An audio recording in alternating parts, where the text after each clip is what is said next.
Ladies and gentlemen. Your Excellencies, distinguished guests, ladies and gentlemen, today we gather to honor and celebrate our outstanding sportsmen and women, the medalists, record breakers, and champions who have flown our flag high in competitions both locally and internationally.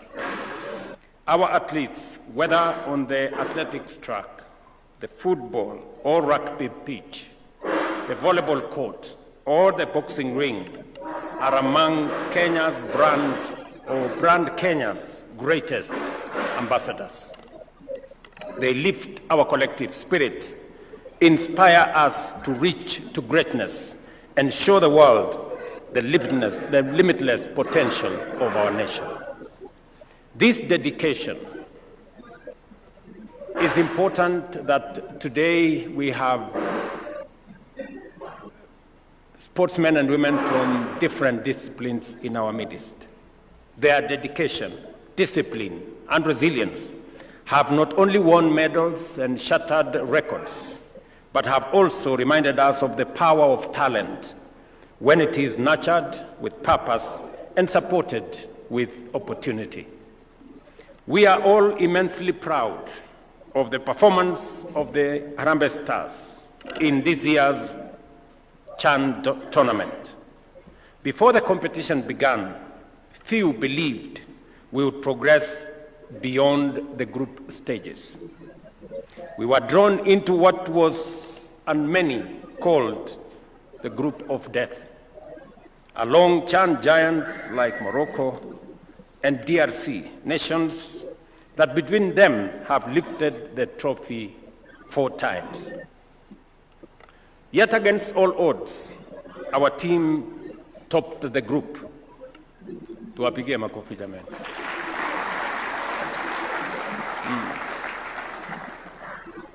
This remarkable achievement has reminded us that when Kenyans play with hearts, discipline, and unity, there is no obstacle too great to overcome. As we are now set our eyes on AFCON 2027, we must draw on the resilience and belief that carried us this far to prove once more that Kenya can stand tall among the very best in Africa and the world. I must say here that it is Kenyan to be champion, to play and participate in the Olympics and the World Cup and all the international competitions. That is our brand. And we should live up to that brand.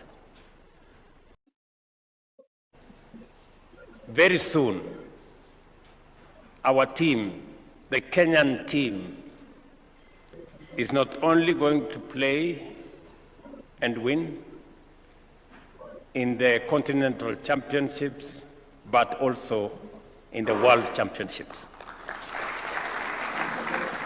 Ladies and gentlemen, we now know and deeply appreciate the power of unity when we rally behind our sportsmen and women. The passion, pride, and motivation we gave our Harambee Stars during this CHAN competition demonstrated what it is and what is possible when a nation stands together. This is the same spirit we must carry into every arena of our national life, in our schools, our workplaces, our counties, and across our republic, to propel Kenya towards greatness.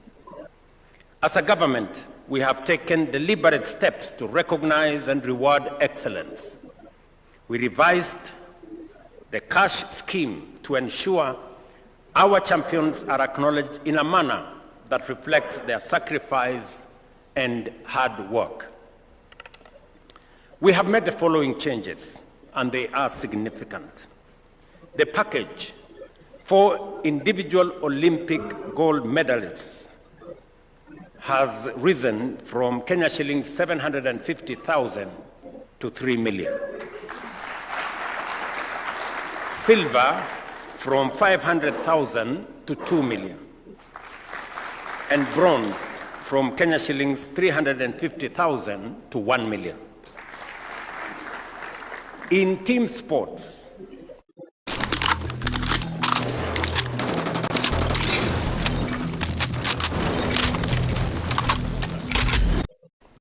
$100,000 to $750,000 for gold, from $75,000 to $500,000 for silver, and from Kenya shillings 50,000 to 375,000 for bronze. So far, on average, we have increased prices by 400%. And again, the ministry has scheduled payouts. I know we have in our midst great athletes who've won many races and many games across the globe, and they are here in our midst. So the ministry has scheduled payouts amounting to Kenya shillings 55 million for recent sporting events, alongside an additional 10 million shillings for a great lady who won gold but also broke her record. I don't know whether she is around. Is she here? She's not here. And also another great lady who also won gold in her race, who is going to be paid 5 million shillings. At the same time, the Cabinet Secretary in charge of sports may, and on the recommendations by the Awards and Recognition Committee, recommend payments of winning bonuses to teams and athletes engaged in qualifications for major championships as an impetus for attaining qualification bonuses up to 2.5 million. And I have instructed Salim Vuria to do as much to make sure that we motivate all our sportsmen and women. Beyond rewards, we are investing heavily in sports infrastructure. From the successful hosting of CHAN, which showcased our readiness to stage major continental events, to the construction and innovation and renovation of the world-class stadiums. We are building facilities that will serve athletes and communities alike for generations. From Talanta City to the renovation of Kasarani and Nyayo stadiums. And just for the record, we will also be putting a canopy in Nyayo Stadium in readiness for 2027. And the upgrading of facilities like Eliud Kipchoge Stadium in Kapsabet, Buhungu Stadium, Raila Odinga Stadium in Homa Bay, Stadium in Bungoma. We will shortly be finalizing the stadium in Kitui, and I have already instructed the ministry, and we have agreed to build another 25 stadia across the country. That process, Mburia and team know that we have agreed that those stadia must be ready in time for AFCON in 2027. And by the way, the process of raising our team for AFCON 2027 begins today. And I have agreed with FKF that that process is going to start from the grassroots, from the bottom up. So, Mr. President, you have my instructions and marching orders, working with the ministry. for you to build for us a solid, professional team that will make us win AFCON in 2027. And as part of raising that team, we are going to have different mechanisms. And I'm happy that we have friends in our midst. We have partners in our midst. I certainly will put in public money, but I am also certain that our private sector, who have been very supportive, and I must congratulate our banks, betting agencies, oil marketers, and many other brands, including vehicle manufacturers, vehicle retailers. I see Toyota in the room. I see East African breweries in the room. I see Equity Bank. I see KCB. I see my friend Oigara from Stanbic, and all the good people. And I think Cooperative Bank is in the house. If you are smart, hardworking, and planning to study in Canada, but the cost feels out of reach, Passage is here.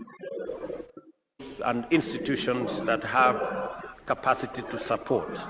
All of us must now close ranks and build sports as the greatest unifier of our country. And I am confident that not just as we build football, but as we also support all the other sports disciplines, both in athletics, ball games, and all everything in between, I am very confident that we will be able to tap into the rich pool of Kenyan young talent that is available for us to develop into the champions of the future. Talent development remains central to our strategy. Through the Talanta Hela initiative, thousands of young Kenyans are being empowered to monetize their skills and pursue careers in sports, and especially in the creative economy. We have launched 37 constituency sports academies to guarantee every region access to structured training, mentorship, and opportunity. These academies are the foundation of our future, where no talent is overlooked. At the same time, we are reviewing the sports policy of 2005 and the Sports Act of 2013 to create a more inclusive, transparent, and commercially viable sports ecosystem. These reforms will address governance, athletes and sports persons' welfare, doping control, and the integration of technology in modern sports management. Importantly, we are also engaging stakeholders across all counties to ensure the new framework reflects the aspirations of every Kenyan. I wish to appreciate the contribution of corporate partners who have already come on board to support our sportsmen and women. I call on more corporate to join us in investing in our athletes programs, because your partnership is vital. Your belief in the process is essential. Together, we can build a thriving sports culture that empowers our youth, strengthens our economy, and unites our nation. Ladies and gentlemen, our overarching vision is to position Kenya as a global sports powerhouse, with our sights firmly set on AFCON 2027 and beyond. To achieve this, we must uphold dignity